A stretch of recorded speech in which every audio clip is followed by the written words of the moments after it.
Hello! Magandang araw sa inyong lahat mga palangga. Thank you so much sa inyong lahat, mga team abroad, team Pilipinas, team seniors, team bahay. Magandang araw sa inyong lahat. Hello! So, ayan. Syempre, no? Ituloy-tuloy pa rin. Syempre, ipapaliwanag natin. Hindi lang ipapaliwanag. Ipapaalala din natin. Kasi, alam nyo, mga palangga, binalik kanila. So, 'di ba?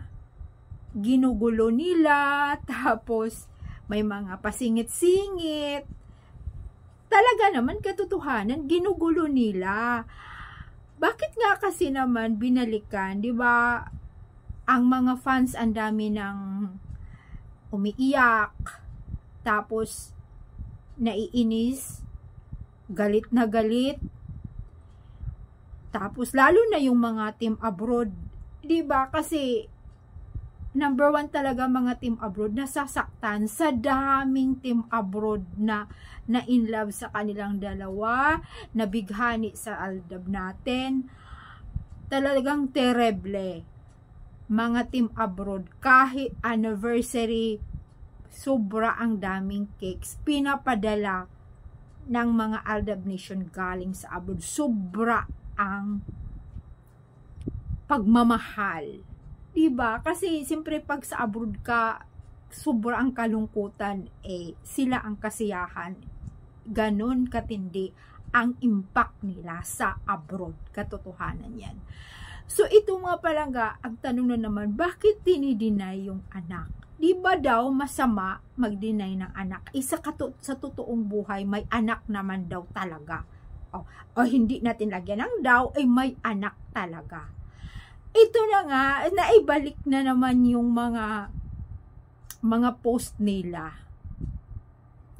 So, syempre, ako nga, mayroon nga akong channel. So, syempre, yung akin din, ilalabas ko dito. Kung gusto nyo ba, yung atin, mag-video kayo, i-send nyo sa akin isa-isa at ipopost ko doon dito ko sa aking channel kung gusto nyo mga palangga. Siyempre, ito na nga, ibinilikan kasi nila, so babalikan din natin. Di ba yung ating mga nalalaman? At yun ay katotohanan dahil hindi naman nila pinupost yun noon kung hindi yun katotohanan dahil yung sa mga ngayon, yung mga istorya na kesyo na kinasal, nito lang yun Yung noon, simula umpisa hanggang before mag-pandemic. Diba? Yun ang paniwalaan natin. So, nangyari nga, bakit idinideny yung anak na mayroon talagang anak? So, ayan nga, hindi nga yun na ilabas kasi puro tinatakpan nila kahit nga, di ba, sa GMA tinatakpan nila, 8 Bulaga tinatakpan nila, puro lang sila pahiwatig, kunyari joke yun, dinadaan sa jokes, di ba mga palangga? So, ayan, sila din na nagpo-post noon, kunyari, pinupost pa nga nila doon sa kamag-anak ba yun ni Men? Yung na yun, yung ilumabas yung baby na yun na sumasayaw, na umiikot-ikot. Siyang sumasayaw, tapos tumatawa mga kapatid ni Mingay, nandoon si Men.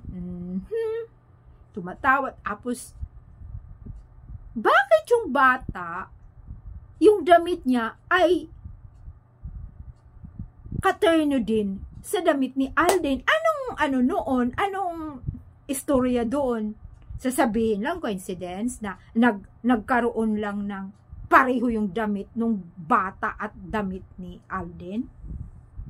At saka andoon si Mingay, may video yun, tapos nandoon tumatawa yung kapatid ni Mingay na nagsabi, Mingay, may nagsasalita.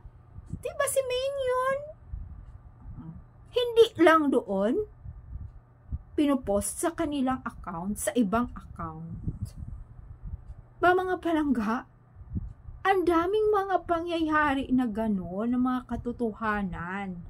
So, kasalanan ba na idinideny nila yung anak nila? Alam nyo, malaki na yung bata, simula siguro nalalaman ng bata na sikat yung, posibleng hindi, di ba? Posibleng hindi mo malaman na sikat yung parents mo. So, alam nyo mga palangga, sa akin ha, siguro, pinapaliwanag na nila yan sa anak nila.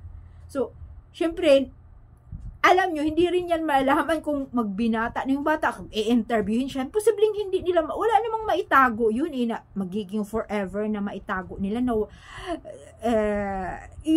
itatanong, no, halimbawa, mga 40s na sila, or ganun, hindi natin itatanong sa kanila, tapos, naging artista din yung mga anak nila, ganun naman di ba?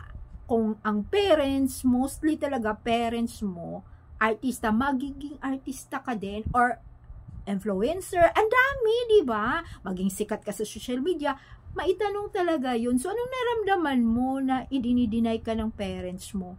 Alam na niya yung sasagot niya kasi pinag-usapan na nila yan mag-asawa.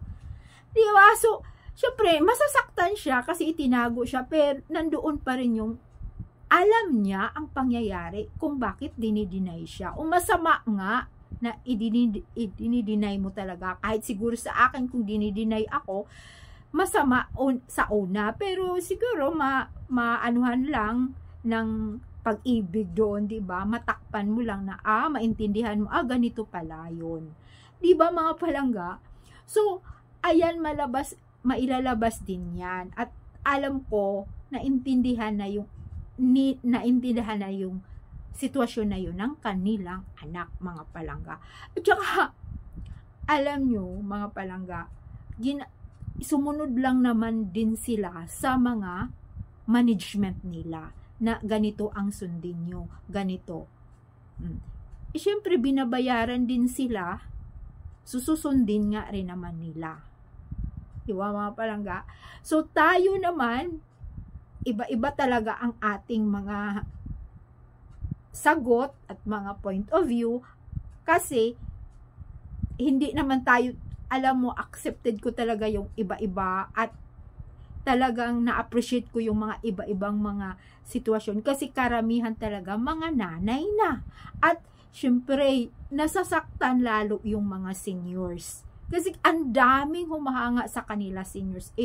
Yan na nga hanggang ngayon, bakit hindi pa nila inaamin at ipinagdidiinan pa yung mga kasinungalingan, di ba?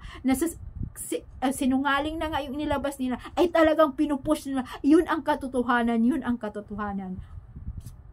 Kasi nga, syempre pera.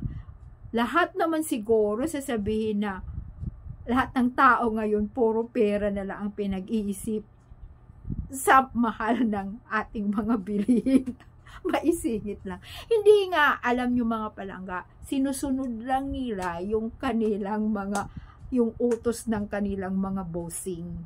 Pero alam mo siguro, nandyan sa kanila yon, no? Sa kanilang puso, nasasaktan din sila. Sila ni Maine at saka ni Alden. Kaso, nandyan nga sila sa, bilang artista, trabaho lang. Kaya, ayan po ang ating mga, siyempre, no, yung mga nakaraan ng mga katotohanan na sila naman ang naglalabas dahil ito pa, kasalan din yun nung kasal din, maisingit natin. Talaga naman, sila din ang naglalabas ng mga videos, yung mga Mendoza family, nung ikinasal, diba, nagbi-video sila, pinupost nila na sabi, ang hindi na lang kasal that time, hindi, baka itong latest, kasal na yung bunso nila, hindi natin alam, sinong nakakaano, mag-comments lang kayo, diba, na may post doon na, ang hindi na lang kinasal ay yung bunso nila. So, lahat na pala sila may partner. Lahat na sila, mayroon na silang asawa. At saka, alam nyo, ini-edit na lang kahit si Alden ang umattend doon sa, sa wedding yung kinasal yung, nila, si Kulin, ni-edit nila na si Kong yung tao na yun. Kahit si Alden. Diba, latest lumabas din na si Alden na naman. Diba? So, wag na nating guluhin, italang panindigan natin na may anak na at mag-asawa na yung dalawa dahil nga lang mayroon silang pinuprotektahan. Sasabihin nila wala silang anak, pero sa real life, di ba, may anak na. At yun na nga, makikita natin sa reaksyon ni Mingay, siguro ang sakit, di ba? Paano? Thank you so much mga palangga. Iyon, kaya comments lang kayo, fight, fight, fight. Bye.